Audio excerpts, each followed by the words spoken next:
In our first session of circular motion, we talked about the basics from angle of rotation to angular velocity to centripetal acceleration. Additionally, we discussed some real-life examples including artificial gravity on a rotating spaceship and geostationary orbit, its altitude and angular velocity. In this session, we will delve a bit deeper into these examples to further enhance our understanding of the subject. It will be lots of fun. For your convenience, the link to the first session is listed below. Previously we talked about the creation of artificial gravity by means of rotating crew quarters on a spaceship. For crew members to experience artificial gravity, the centripetal acceleration needs to match Earth gravity. This is because an object in circular motion wants to maintain its inertia of staying in the tangential path, and feels the gravity as the circular motion pulls it away from the tangential path. We discussed the size requirement for a certain rotational or angular velocity to provide an artificial gravity of 9.8 meters per square second like on Earth. For comfort of the crew members, we first set rotational velocity to 1 rpm, which comes to approximately 0.1047 radians per second, and determined that the rotating quarters need to have a radius r of 893.65 meters, which is quite large for a spaceship, almost 2 kilometers in diameter. By increasing the rotational velocity to 4 rpm, we can reduce the size requirement significantly, down to 55.85 meters of radius, about 110 meters in diameter, the size of a football field. It's still quite large, but certainly more manageable than the earlier 2 kilometers design. Let's resume from here. This is also partly inspired by a 2016 International Physics Olympiad question, which asked about methods to tell apart artificial gravity on a spaceship and regular gravity on Earth, assuming there's no window for one to simply look outside and see. Let's first look at method 1 of using a simple harmonic oscillator. Suppose we have an ideal spring with a spring constant, K. A mass m is attached to its end and is set to oscillate in the vertical y direction. We compare the undamped angular frequency omega sub 0 of the simple harmonic oscillator both on Earth and on the spinning wheel spaceship to see if there's a difference in omega sub 0 that can inform us whether we are on Earth or spaceship. There are 3 force terms, namely F equals ma from Newton's second law, the spring restoring force based on Hooke's law, and a third force term due to gravity.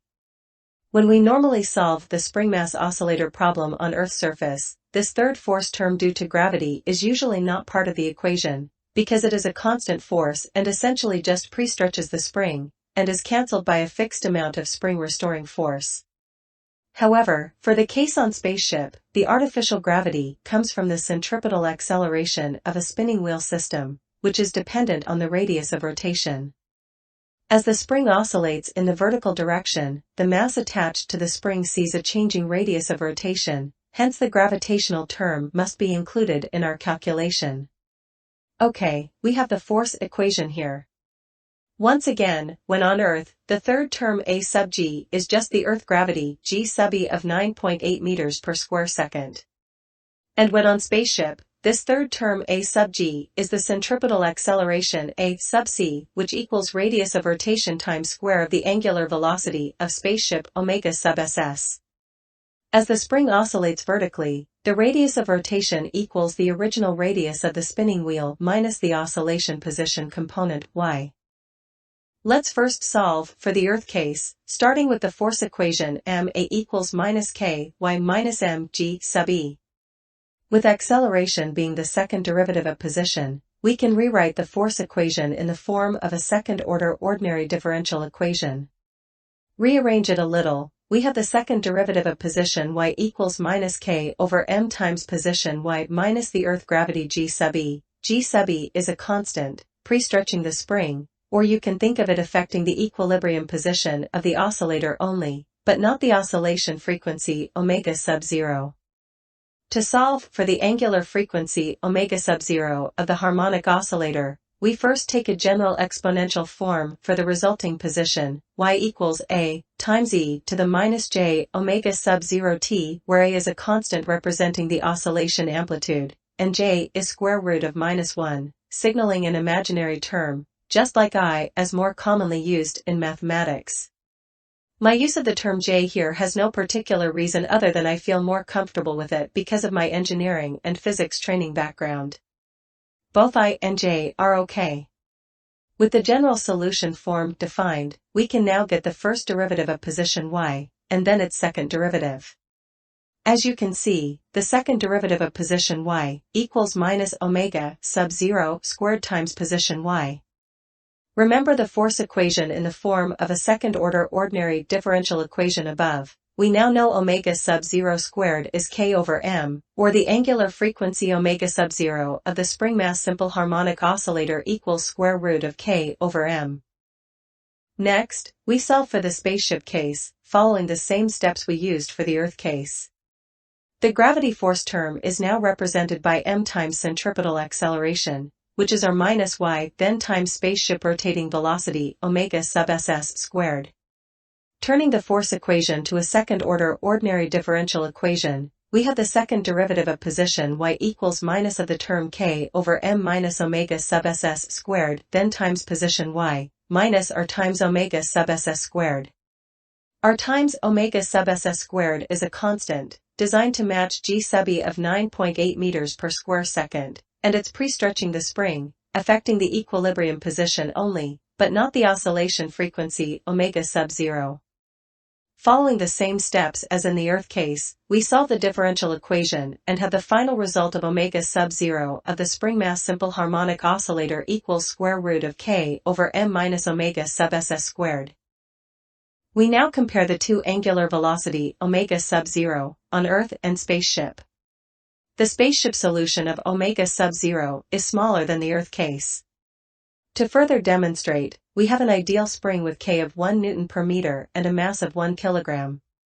Let's also assume we are using the previous spaceship design with radius of rotation r of 55.85 meters, rotating at an omega sub ss of 4 rpm. When on Earth's surface, the undamped angular frequency omega sub 0 is thus 1 radian per second. When on spaceship, we calculate the undamped angular frequency omega sub 0 of the spring mass oscillator to be about 0.908 radians per second. We conclude that this simple harmonic oscillator is a good method to tell apart the artificial gravity from gravity on Earth's surface. Any other way that can also work? Let's look at a second method where an object is thrown straight upward with a certain known initial velocity v sub 0 in a vertical projectile motion. We then examine the maximum height y submax the object can reach and the time it takes to reach the maximum height. We can compare the results between on Earth's surface and on a spaceship, see if they can also tell apart the Earth gravity and the artificial gravity created by spinning wheel on the spaceship. I should point out the thought process behind the problem-solving approach. It may appear that projectile motion and harmonic oscillation are two distinct subjects. They however share one common component, that is, the acceleration due to gravity, which is the problem we would like to solve to tell apart Earth gravity and artificial gravity. To solve the vertical projectile motion for the Earth case, we first start with the velocity equation. Since we know gravity is constant on Earth's surface with g sub e of 9.8 meters per square second, and we also know that the velocity becomes zero when the object reaches its maximum height, the time it takes to reach the maximum height therefore equals the initial velocity v sub 0 divided by the Earth gravity g sub e. We then can substitute t into the position equation with the initial position being the reference ground level of 0 meters. We get the maximum height y submax of 1/2 times v sub 0 squared over g sub e. For the spinning wheel of spaceship, we have the same motion equations as the Earth case, except with a sub g now is the centripetal acceleration a sub c, which equals radius r minus projectile position y, then times the rotational velocity of the spinning wheel omega sub ss squared. With the same initial position being the reference ground level of 0 meters, and substitute a sub g into the equation, we have the position equation of the projectile motion like this. Rearrange the equation a little, to have position y only on the left side of the equation, we have y as a function of time t, with other terms such as v sub 0, r, and omega sub ss all fixed known values.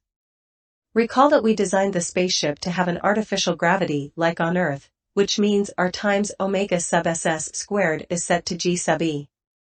Therefore, the position y when on the spaceship equals position y when on Earth's surface divided by an offset factor c that equals 1 minus 1/2 omega sub ss squared times time t squared. Just like method 1 of the spring mass harmonic oscillator, method 2 of vertical projectile motion approach also has a different position result that is dependent on the angular velocity of the spaceship omega sub ss. In other words, we should be able to tell apart the artificial gravity from normal gravity on Earth's surface by this vertical projectile approach. Let's now run a comparison between the two cases. We have the position functions of time t listed here for both cases. Suppose we give an initial velocity v sub 0 of 20 meters per second, and we continue to use our spaceship example of 55.85 meters radius for the spinning wheel, rotating at 4 rpm. We plot the trajectories here, with red line for the Earth case and yellow line for the spaceship case. The end result is the object would reach a maximum height of 20.4 meters on Earth's surface, taking a time of 2.04 seconds. When on the spaceship with the spinning wheel artificial gravity, the object would reach a maximum height of 26.8 meters, taking a time of 3.03 seconds. We conclude that this vertical projectile motion method is also a sound method to tell apart the artificial gravity from gravity on Earth's surface. We also talked about the geostationary orbit in the previous circular motion session, and demonstrated the calculation for its altitude such that satellites in the geostationary orbit can have the same angular velocity as Earth's and appear to be stationary to observers on the Earth's surface. We used Newton's law of universal gravitation to determine the Earth gravitational pull on the satellites in that orbit. This gravitational pull must offset the centripetal acceleration. By equating the two, we obtain a calculated altitude of 35,786 kilometers. We now consider the concept of escape velocity, or escape speed, of Earth, which is the minimum velocity needed for an object to escape from the Earth gravitational pull.